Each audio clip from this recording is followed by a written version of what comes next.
కదా. అగో మనకు స్వాతంత్రం వచ్చి 79 ఏళ్ళు అవుతుందట. మన దేశానికి అంతటికి పెద్ద పండుగ ఈ జెండా వందనం పండుగ. అందుకే మా వాడకట్టోళ్ళు నన్ను జెండా ఎగిరేయమన్నారు. నాకేమో జరంత మొహమాటమాయే. సరే పట్టరు కానీ అని ఎగిరేసిన. ఇక జనగణమన పాట గిట్ల వాడినా, ఇంటికి వచ్చిన టీవీలో ఖడ్గం సినిమా చూసిన, మళ్ళీ ఆఫీస్కి వచ్చి ఇగో మీ ముంగటున్నా. సరే ఈ జెండా మంత్రం ముచ్చట్లు, రాజకీయ ముచ్చట్లు అన్ని ముచ్చట్లు చెప్పుకుందాం. చలో పాన్రి. ఈశ్వరప్ప హోమీ క్లినిక్ సమర్పించు ధూమ్దా ముచ్చటగా ముచ్చట్లు షురు.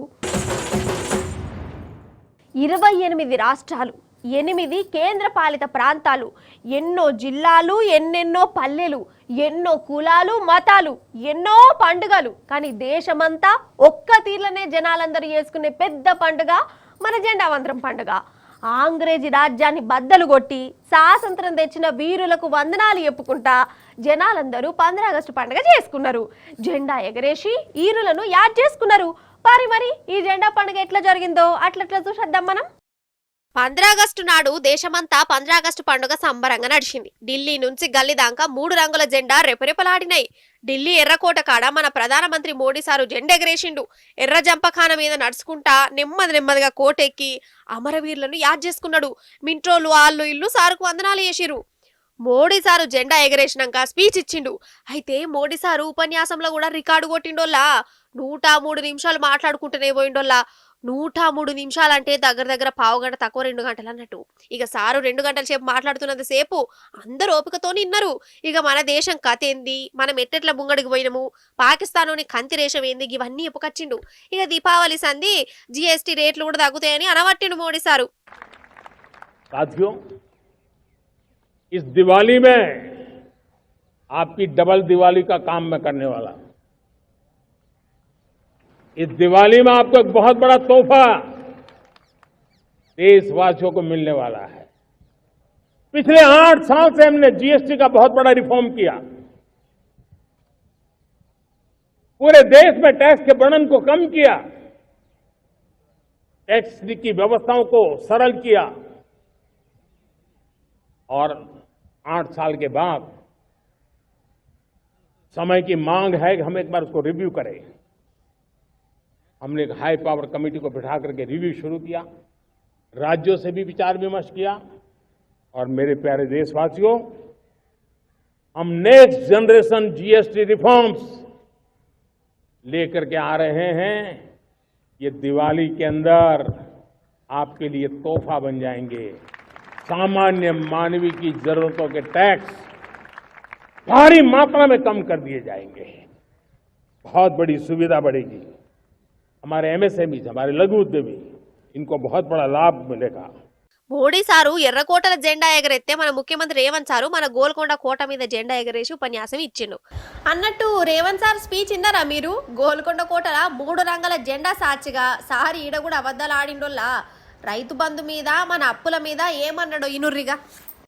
ఇందరమ్మ రైతు భరోసా పథకం కింద ఆనాడు ఎకరాకు ప్రతి సంవత్సరం 12,000 పెట్టుబడి సాయం ప్రకటించాం. పరిమితులు లేకుండా ప్రతి రైతుకు ఈ పథకం కింద సాయం అందించాం. జూన్ 16న ప్రారంభించి కేవలం 9 రోజుల్లో 9,000 కోట్ల రూపాయలు రైతుల ఖాతాలో వేశాం. రాష్ట్రంలోని 70,11,184 మంది రైతులకు ఈ సహాయాన్ని అందించాం. ఇక రాజకీయ లీడర్లు పార్టీ ఆఫీసుల కాడ జెండాలు ఎగరేసిరు. హైదరాబాద్ తెలంగాణ భవన్ లో బీఆర్ఎస్ వర్కింగ్ ప్రెసిడెంట్ రావణ జెండా ఎగరేసి వందనం చేసిండు.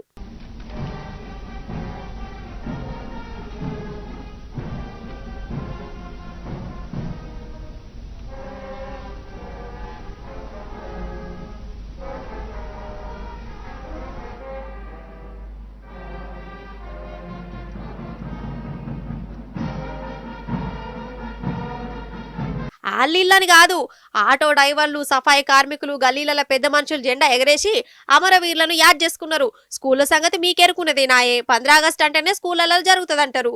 పిల్లలు చేస్తేనే ఆ పండుగకు కొత్త అందం వస్తుంది కదా.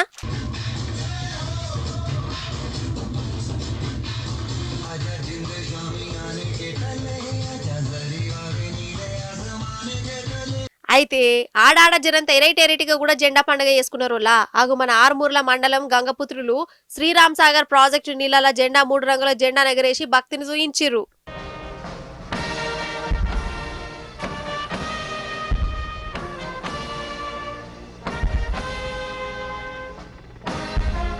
అయితే లోకమంతా జెండా పండుగ చేసుకుంటే నర్సంపేట ఎమ్మెల్యే దొంతి మాధవరెడ్డి సారు క్యాంప్ ఆఫీసులో జెండా ఎగరేయలేదు. ఇంకో దిక్కు హన్మకొండ జెండా పండుగల స్వాతంత్ర సమరయోధులు మంత్రి కొండా సురేఖక్క నిలదీసిరు. అసలు స్వాతంత్ర సమరయోధులను ఈ కాంగ్రెస్ ప్రభుత్వం కాంతలేదు, వాళ్ళకి ఇజ్జతే ఇత్తలేదని బాధపడుకుంటా చెప్పుకున్నాడు సురేఖక్కకు. నాకైతే పాపమే అనిపించింది. సోమవారం నాడు వెళ్ళండి ఉంటారు. ఇప్పుడు కూడా వస్తాయి అపాయింట్మెంట్ ఇవ్వాలి. ఇంకొకసారి వస్తా కూడా కలెక్టర్ గారు చూస్తున్నారు, వాళ్ళు ఇక్కడే ఉన్నారు, వాళ్ళకి ఇవ్వండి. మీరు సోమవారం నాడు వెళ్ళండి. లేదండి కలెక్టర్ మీ సంవత్సరంలో నా సంవత్సరంలో మొత్తం గవర్నమెంట్ ద్వారా అయ్యేదే కదా అది. ఇది ఒకటి ఇవ్వమంటారా? 15 ఆగస్టు నాడు దేశమంతా 3 రంగుల జెండాలతోని కలకల్లాడింది. ర్యాలీలు, స్పీచ్లు, అలైబలైతో సంబరపడ్డది. ఇక సోషల్ మీడియా గురించి సపరేట్ గా చెప్పాలనా? ట్విట్టర్ల పోస్టులు, వాట్సాప్ల స్టేటస్లు, ఇన్స్టాగ్రామ్ల రీళ్లు అంతటా 15 ఆగస్టు ముచ్చట్లే. సరే, ఇక జెండా పండుగ జోరుదారుగా నడిచింది అంతటా. మీ అందరికీ మళ్ళొకసారి స్వాతంత్ర దినోత్సవ శుభాకాంక్షలు. మేరా భారత్ మహాన్. మరి స్వాతంత్రం వచ్చి 79 ఏండ్లు అయింది.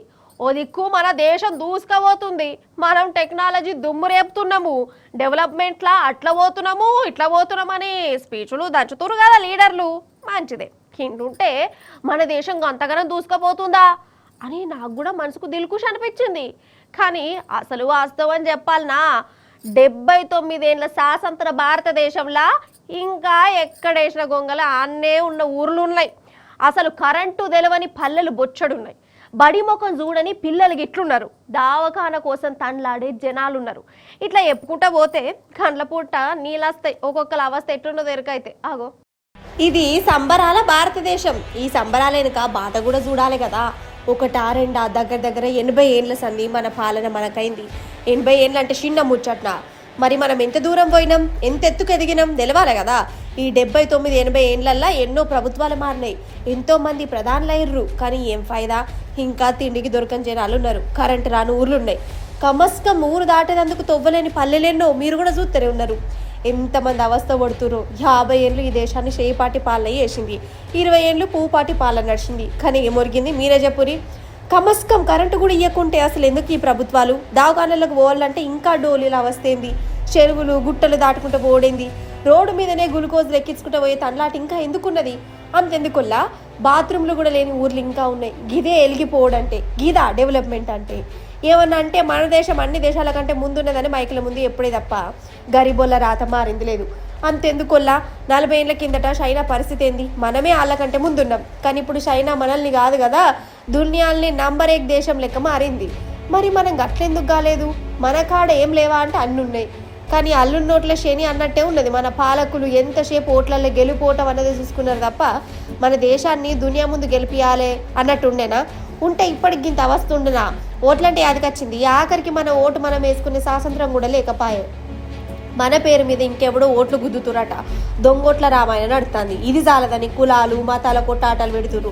ఓ దిక్కు అంతరిక్షంలోకి పోతున్నాం అనుకుంటేనే ఇంకో దిక్కు పక్కన అన్నం గంజలు ఏమున్నది చూసే కథ నడుతుంది. గిదా డెవలప్మెంట్ అంటే. ఆడపిల్లలకి ఇంకా భరోసా రాలే. నిరుద్యోగుల తండ్లాట దగ్గరే గరీబీ హఠావో అని పెట్టుకున్నారు. ఇంకా దేశంలో పెరుగుతూనే ఉన్నారు. ఇట్లా చెప్పుకుంటూ పోతే 79 ఏళ్ల స్వాతంత్రం భారతం ఇంకా కండ్ల పొంట నీళ్లు పెట్టుకుంటూనే ఉన్నది. అయినా నా దేశానికి మంచి రోజులు రాకపోతే అని గంపెడు ఆశతో ఎదురు చూస్తూనే ఉన్నారు. అయ్య బాబోయ్, అక్కయ్య గారు, ఓ అక్కయ్య గారు ఉన్నారా? ఇది విన్నారా? ఏడెళ్తున్నారక్కయ్య మీరు? మీ బంధువులు వచ్చారా? అయ్య బాబోయ్, నేను బస్ ఎక్కి మార్కెట్ దాకా వెళ్ళొస్తానే. మా సంటోడు జాగ్రత్త అక్కయ్య. ఆడవాళ్ళకి ఏనట్టుగా ఫ్రీ బస్సు.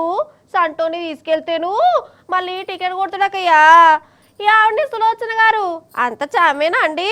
అయ్య బాబోరు, ఫ్రీ బస్సు పెట్టాడు కదండి. అలా అలా వెళ్ళొద్దామా?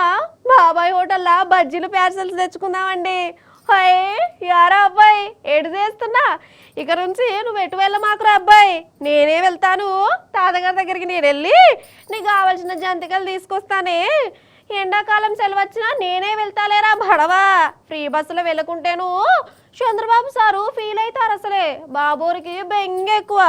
అలా అలా వెళ్ళి గుళ్ళు గోపురాలు తిరిగి వస్తానే. ఏంటంటున్నారు? కొబ్బరి బొండలు కావాలా? కొబ్బరి బొండాలు సర్లేండి. నేను పక్కింటి చావల గారు, ఎదురింటి అమృత గారు, వాళ్ళ మేనత్త జమున గారితో కలిసి అలా బస్సులో వెళ్ళొస్తున్నామే. ఇల్లు జాగ్రత్త. ఎట్లా మాట్లాడిన ఆంధ్ర భాష మంచిగా వచ్చిందా? అయితే ఈ ఆంధ్ర భాష ఎందుకు పట్టుకున్నా అంటారా? భాష ముచ్చట కాదు, ఆంధ్ర ముచ్చట చెప్పాలి మీకు.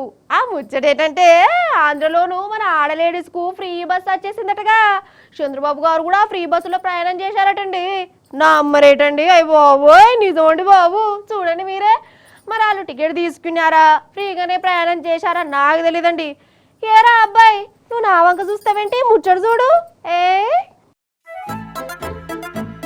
సరే, నా ఆంధ్ర భాష పక్కకు పెడతా కానీ అటుకెళ్ళి కూడా ఫ్రీ బస్సు స్కీమ్ స్టార్ట్ అయిందోలా. సేమ్ మన రేవంత్ సారు ఈడ 6 గ్యారెంటీలు ఎట్లా పెట్టిండో అటు గురువు చంద్రాల్ సారు కూడా సూపర్ 6 అని గ్యారెంటీలు పెట్టిండు. ఆ 6లా ఫ్రీ బస్సు 15 ఆగస్టు నాడు షాల్ చేసిండు. కడమ గ్యారెంటీల గురించి నన్ను అడగద్దు, రేవంత్ అన్నను కూడా అడగద్దు, చంద్రాల్ సార్ని అడగద్దు. ఆగో ఆ పేరంటం చూడుర్రి.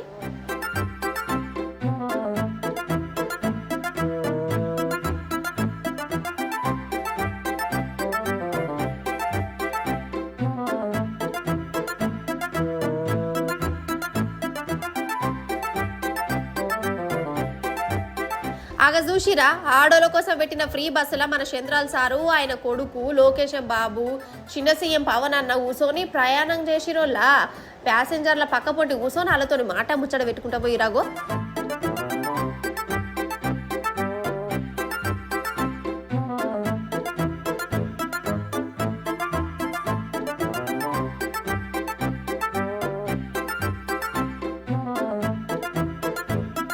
ఇక అటెనక ఫ్రీ బస్సుతోనే మీకు స్వాతంత్రం వచ్చింది పోర్రి.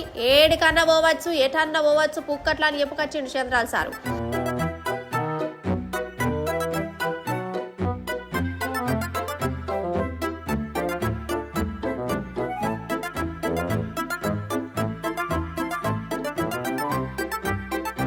సరే, ఆడోళ్ళకు ఫ్రీ బస్సు పెట్టిరు మంచిదే. మరి తెలంగాణలో పరిస్థితి ఎట్లున్నదోలా? పాపం ఫ్రీ బస్సు ఏందో గాని ఉన్న బస్సులు మాయమైపోయినాయి. ఆడోలు జుట్టు పట్టుకొని కొట్లాడుకున్నారు. బస్సులలో కాలు పెట్ట సందు లేకుండే. ఫ్రీ బస్సు పెట్టినందుకు ఉల్టా రేవంత్ సార్కే శాపాలు పెట్టిరు. ఇక ఇది చాలదని ఆటో డ్రైవర్ల కడుపు కూడా కొట్టినట్టయింది.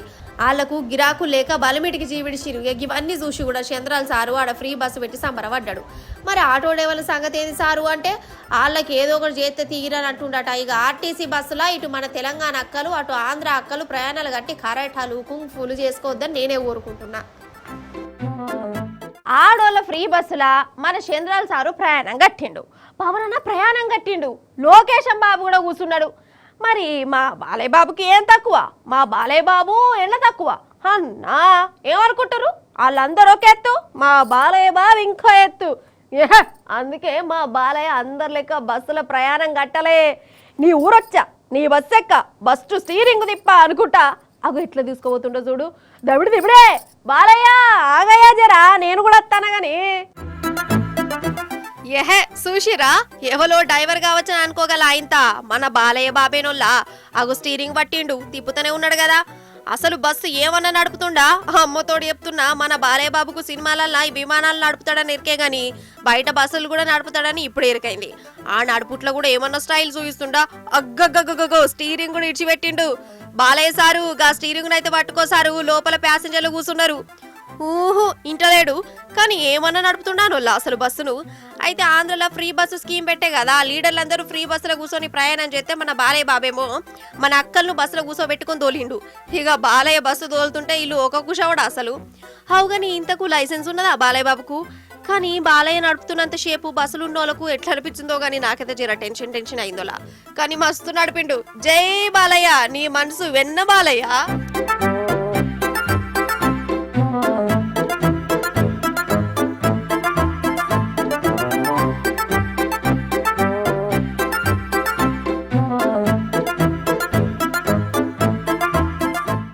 ఇప్పుడు ఏందంటే ఏం లేదోల్లా, ఒక దొంగోడు వచ్చిండు. దొంగోడు అనగానే అట్లా చూస్తారేంది? దొంగల ముచ్చటనే చెప్పాలి. ఎందుకు చెప్తానంటారా? ఆడు చేసిన దొంగతనం చూస్తే మీకు చక్కెరచ్చుడు ఖాయం. అగో చేస్తాను అన్నకు కెమెరా అటుదికే పెట్టే.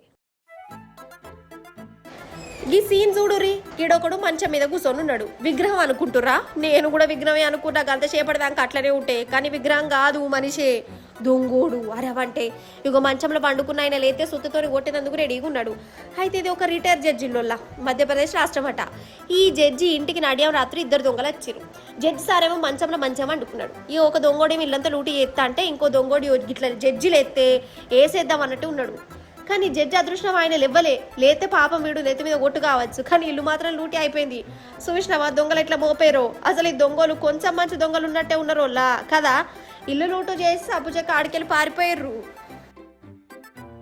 ఈశ్వరప్ప హోమీ క్లినిక్ సమర్పించు ధూమ్దా ముచ్చట. ఎగ్గిబ్బుల్లా ఇలాంటి ధూమ్దా ముచ్చట్లు మంచిగా ఉన్నాయి కదా, మస్తు అనిపించినాయి కదా. మళ్ళీ వచ్చినప్పుడు ఇంక మస్తు ముచ్చట్లు పట్టుకొస్తా. అప్పటిదాకా ఏం చేస్తారు? చూస్తూనే ఉండాలి T news. Tata bye bye నమస్తే. నేను పోయి అత్తా.